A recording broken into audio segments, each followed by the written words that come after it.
o que a transporta para o futebol? Eu transporto, eu acho que quando nós temos uma tarefa, temos que nos dedicar a ela sem limites e não podemos estar a pensar que hoje não posso porque tenho aquilo, amanhã também não porque tenho outra coisa.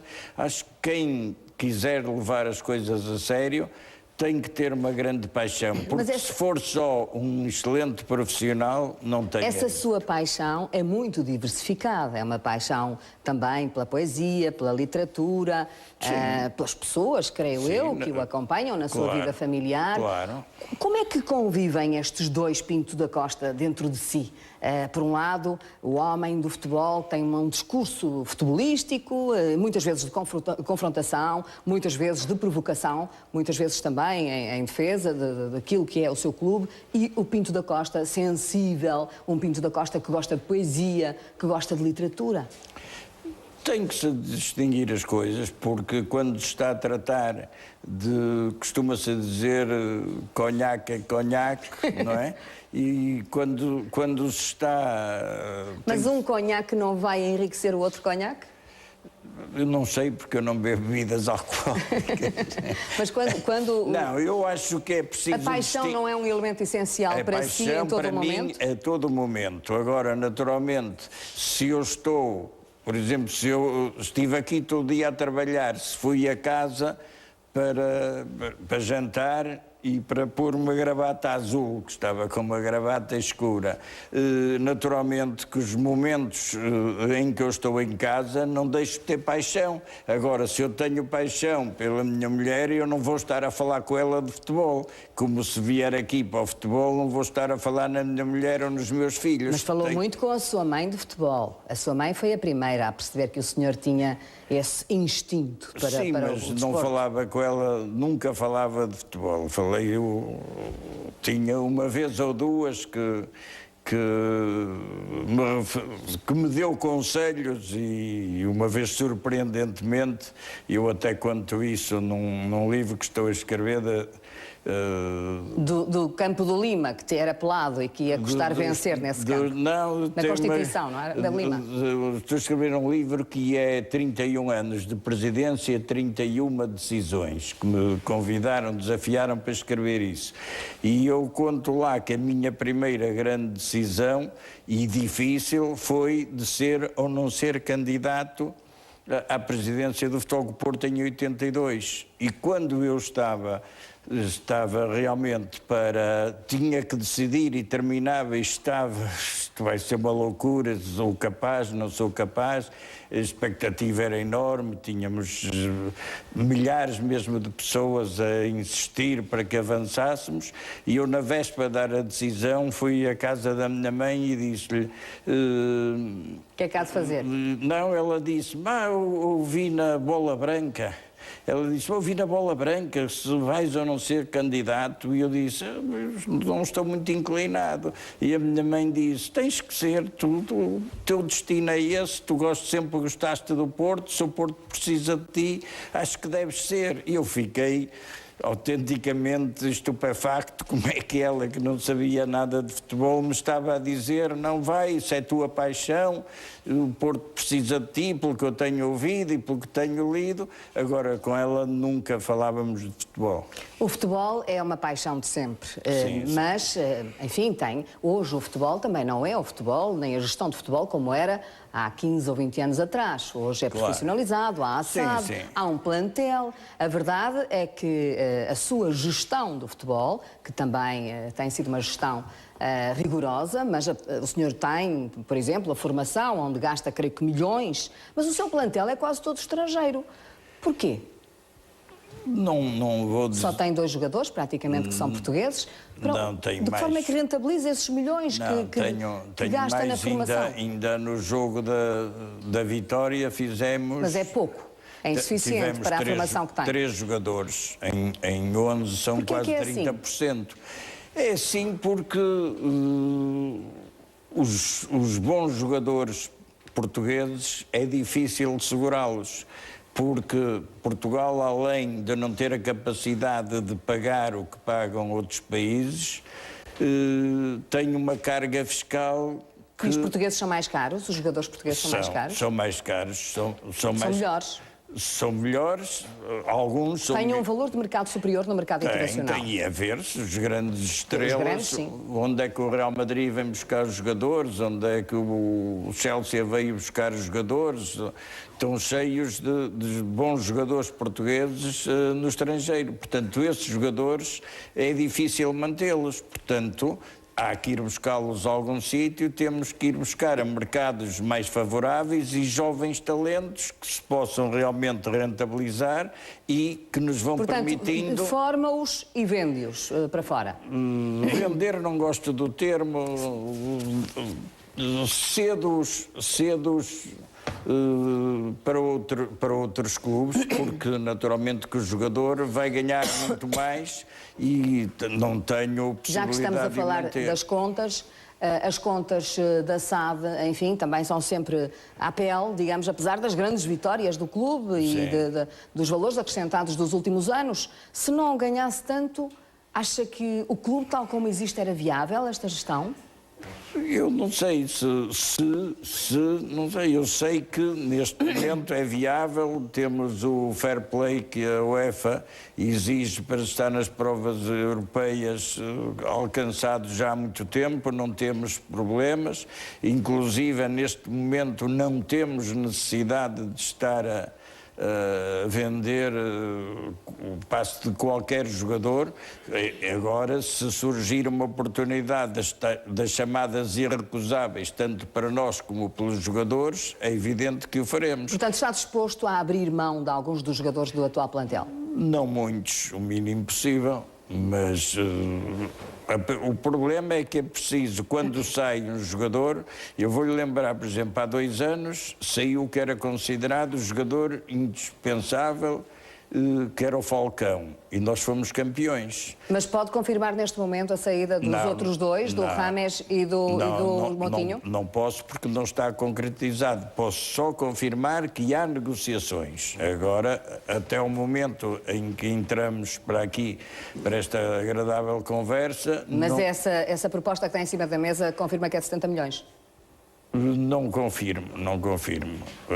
Há várias nuances, não confirmo. Sempre se fala da corrupção no futebol e em Portugal, isso é muito falado, e também nas dúvidas sobre a arbitragem. O senhor também já teve às costas todo o apito dourado, acabou por ser absolvido. O senhor conhece bem o meio do futebol.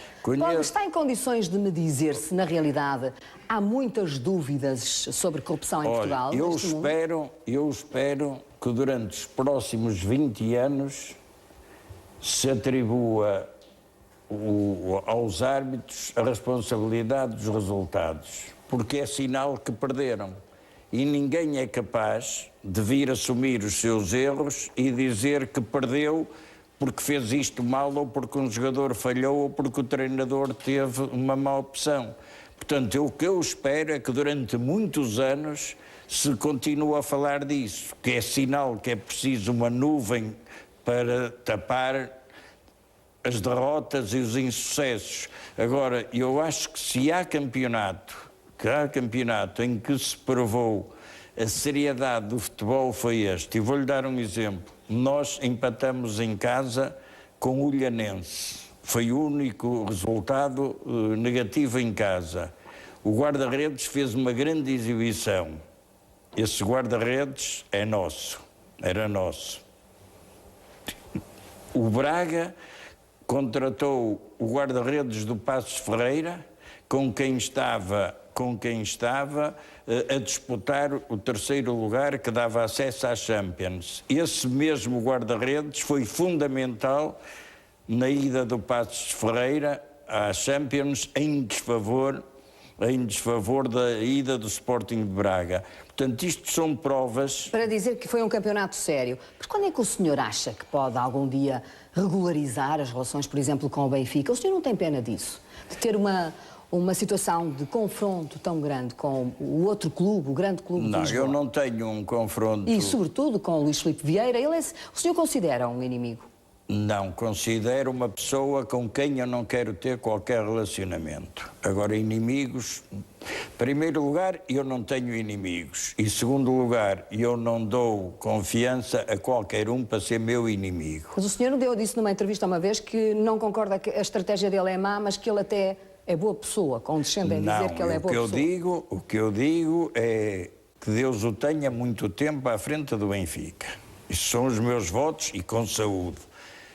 Porque... Mas é saudável para o futebol este confronto permanente entre os grandes clubes? Não, olha, eu acho que não. Agora, nós temos mais preocupações do que estar com confrontos. Agora, eu até ainda hoje conversava com um amigo meu que é de Sporting e que já foi uma pessoa influente no Sporting, que me dizia: vocês conseguiram, com a arrogância do Benfica, com os comentadores que o Benfica tem, nos diversos canais, com o assessor de imprensa, com as suas intervenções mirambolantes, vocês conseguiram que hoje todos os sportinguistas fizeram festa por o Porto ter ganho o campeonato. Porque da nossa parte nós queremos é que eles se entretenham. E com a comunicação social, o senhor tem agora um relacionamento mais cómodo, mais confortável? Com os que me dou, tenho. Com os que não dou, não tenho. São sempre os mesmos, no seu entender?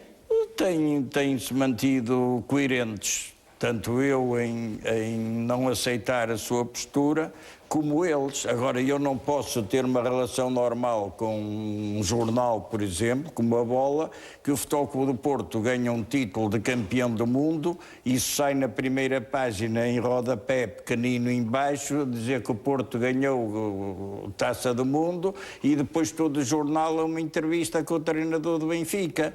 É evidente que isso acho um desrespeito até para os leitores, que cada vez são menos, graças a Deus, do Porto, para esse tipo de jornal. Acha que o país não gosta de vencedores?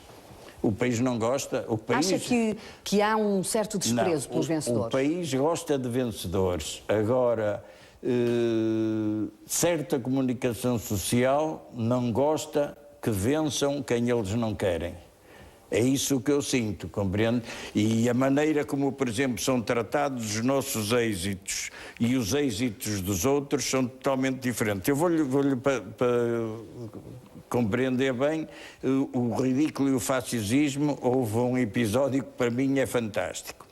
Aqui há meses, o jornal Expresso, que ninguém duvida que é um jornal credível, pôs na primeira página uma grande notícia a dizer que o Benfica tinha feito um contrato de televisão por 40 milhões. Nem sei com quem, só vi o título, 40 milhões. E então? Na terça-feira seguinte, o Expresso sai ao sábado, como sabe, na terça-feira seguinte, o Benfica, em comunicado, desmentiu a notícia do Expresso. E desmentiu com razão, porque até hoje o Benfica não fez nenhum contrato com ninguém, nem por 40, nem por 30, nem por 50, já lá vamos, nem por 50, porque fez a opção de os transmitir no canal Benfica.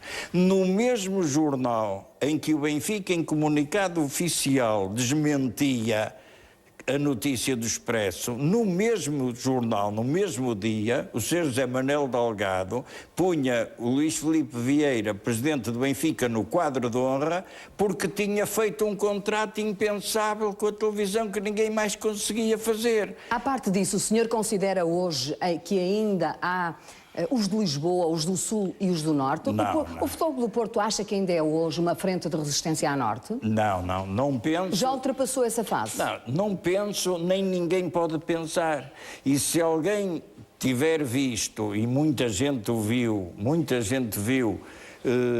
olha, por exemplo, no Porto Canal, sem publicidade, os festejos de Futebol do Porto foram vistos por 1 milhão de pessoas. E não foi em Lisboa. Eu fiquei espantado, por exemplo, em Évora. Em Évora houve uma manifestação fantástica de portistas na rua. Em Lisboa até foram para o Marquês, que estava reservado para uns e acabou por, como estava livre, ser utilizado por outros. Mas não foi só no Norte que houve essas manifestações. Em Vila Real sei que foi fantástico. Aliás, nós mostramos na RTP as festas lá fora, em Angola, em Moçambique, em Angola, em Genebra, em vários sítios. Em Genebra, tudo. E no Sul. Mas portanto, o senhor hoje já não tem aquela